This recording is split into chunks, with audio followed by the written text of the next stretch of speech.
Today, I have a really intriguing and different video for you. I've always been kind of wondering, what kind of backroom talks are these government officials having when Ripple informs them about the revolutionary technology that XRP is trying to bring to our financial system? Guys, I want to focus on one of those talks in this video because I think it's really going to open your eyes to the kind of acceptance Ripple is attempting to obtain for XRP compared to what the rest of the cryptocurrency sector is chasing. I found this to be quite fascinating. As I mentioned in the introduction, I was very interested in this because these are the kinds of conversations that I would like to learn more about. How does Ripple collaborate with these nations? In what ways is Ripple collaborating with these major organizations to educate them about XRP as a liquidity asset and financial tool for our whole financial system? It's amusing now, isn't it?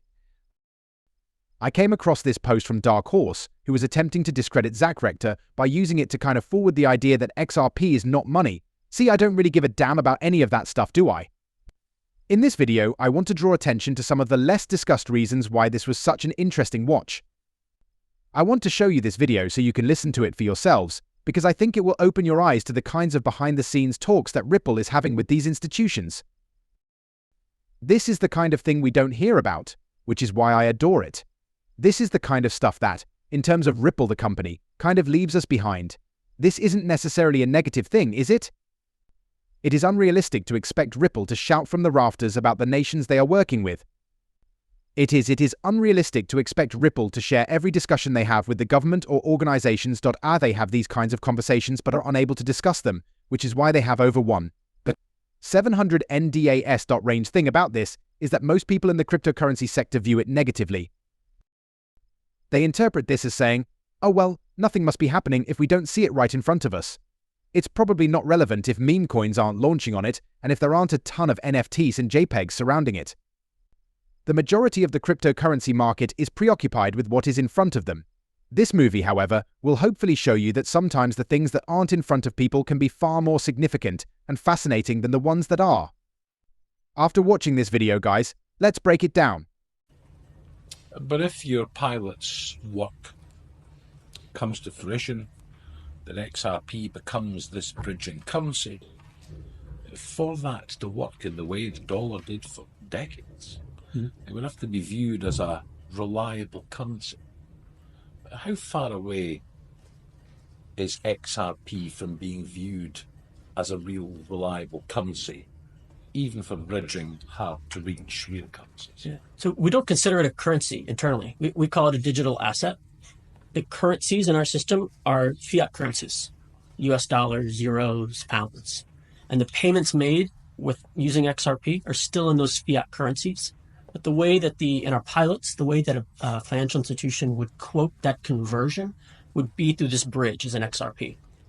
We call it a liquidity tool or an FX tool, but it's not a currency in that use case there. We call it a liquidity tool or an FX tool, but it's not a currency in that use case there. It's a tool. Okay, you said it was an asset. So what is it? If I want to swap my Venezuelan currency for an asset and then convert it into my Korean currency, which is the example we've used, is it a stock? Is it an equity? Is it a future? It must be something, otherwise there's no trust in it. What is it? What is the asset? Or is it just hype? So there's many different categories that we see coming to the market depending on how that technology is used. Like in the US, the IRS, our tax authority, has deemed them assets, just like property. The CFTC is saying some uses of these and some design of these look like commodities. The Securities and Exchange Commission, some look like securities, particularly the ICOs. So we're seeing, depending on how they're constructed and used, different categories. We expect that conversation to continue as the technology evolves. Just one final point. Do you have that in black and white, the difference between the different assets that we could have sent to us to understand how some of the regulators are differentiating between them? Yes. I think that would be very useful if we could have that. I'd be happy to send you that, the guidance, and there's several countries that have been working on this framework, so I'd be happy to share it. That's really where Now, I found this tape to be incredibly interesting because the majority of the discussion centers on the topic of what XRP is. A digital currency, what is it? How is it categorized by other governments? Is it a good thing or a service? Is it protected? Is it a form of money? Interestingly, that's precisely the argument Dark Horse was putting out in the piece, isn't it? XRP is not a kind of money, but who cares? That is how I would respond to all of that, right? What you name it doesn't matter. Although each categorization has legal ramifications, which I am aware of, hopefully those will be resolved in due course. Whatever you name them, these devices will eventually be able to serve their entire intended function. Thus, it simply returns to the original idea. What makes a difference? It's not whether XRP will be significant, that's the main subject of this video. And the presumption here is that XRP will undoubtedly be significant. I'm assuming that Ryan Zagon, a Ripple member, is training the man from an Irish bank or government, or something similar. However, the topic of discussion is not whether it would be beneficial or not.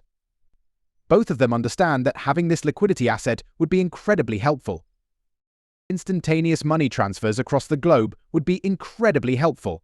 If this occurred on a decentralized blockchain, it would be fantastic, but it also wouldn't take an excessive amount of time to process transactions and generate an absorbing fee.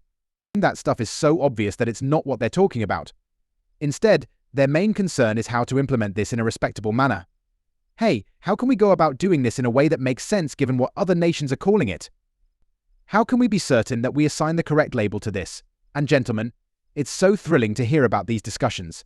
It's not as if something is a scam. Who would ever touch this? Oh, well, so what does this really resolve? It's the same old thing that keeps happening. They are not conversing in that manner. They are actually conversing with each other. Alright, so how do we name this if we decide to adopt it? What term do we use for it? From a policy standpoint, how do we put it into practice? And as I often say on this channel, this is coming from the top down, that is, from influential individuals, organizations, governments, and policymakers. And they are discussing how we will realistically embrace these new technologies once we switch to this new system and begin using them. I wish these were the discussions taking place in the US at the moment. I implore you to have these kinds of discussions, as that is how change is accomplished. Professionals, actual individuals seeking to address actual issues in our financial system, are collaborating with regulators and governments to put much-needed answers into action. Since this isn't what the rest of the cryptocurrency industry is doing, it's the kind of conversation that excites me about Ripple and XRP's future. And I think that's what my entire experience with cryptocurrency has been sorely lacking in. I do indeed invest in a number of projects. There are many interesting things, but the majority of what I see is absurdity and hype. Numerous goods are available that don't require coins. Numerous products are vying for the attention of regular investors in an attempt to establish a financial system. This is not the foundational building method. This is not the way to construct the framework of a novel financial system. It originates from the top down and from producing actual utility. These are the kinds of discussions that Ripple is having behind closed doors. You don't see them every day. Because these discussions aren't meant for retail audiences, the Bitcoin media and prominent figures in these other ecosystems won't tell you about them. Conversations about these should not be taking place in public. To ensure that their policy is correct, these are for the back-end players that manage the system and the money. Consequently, these items are implemented in a proper manner. I'm betting that the protocols that are being put into place at this highest level that collaborate with governments and other major institutions will have the greatest influence, yield the greatest benefits, and have the longest lifespan. Ultimately, I suppose we'll find out who prevails. But I thought a lot of us have kind of wondered, are these talks taking place behind the scenes? That's why I wanted to share this with you. How and to what extent are they taking place? The fact that they are discussing, after implementation, what term do we use? That seems to demonstrate the advancements we're making. I believe that demonstrates our progress. Our system's technological components will eventually require updating. To do that, they won't be visiting the retail products. To make the necessary adjustments, they will be searching for the projects that they met with, precisely as you saw in this video.